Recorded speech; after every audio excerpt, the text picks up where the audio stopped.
এ ভাই, ভাই, এদিকে শোন, শোন। এ ভাই, ভাই, এনে 5,000 টাকা রাখ। ঠিক আছে, যখন আমি তোকে রাখিটা পরাবো, তুই তখন এই 5,000 টাকা আমাকে দিবি। বুঝলি? আমার ননদকে আমার বর 3,000 টাকা দিয়েছে।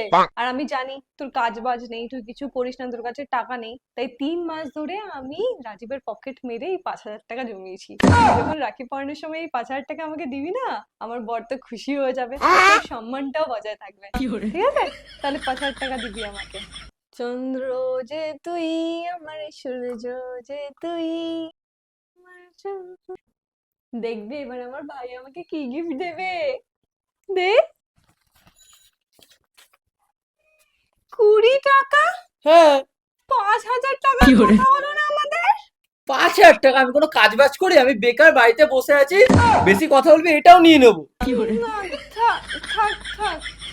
ঠিক আছে, আমার গার্লফ্রেন্ডের সাথে ডেট আছে, হ্যাঁ আমি চললাম। কিন্তু 20 টাকাটা বা কোথা থেকে পেলি তুই? 5,000 টাকা ধান্দা হয়ে গেল। আজকে গার্লফ্রেন্ডকে ডেটে নিয়ে গিয়ে বিরিয়ানি খাওয়াবো।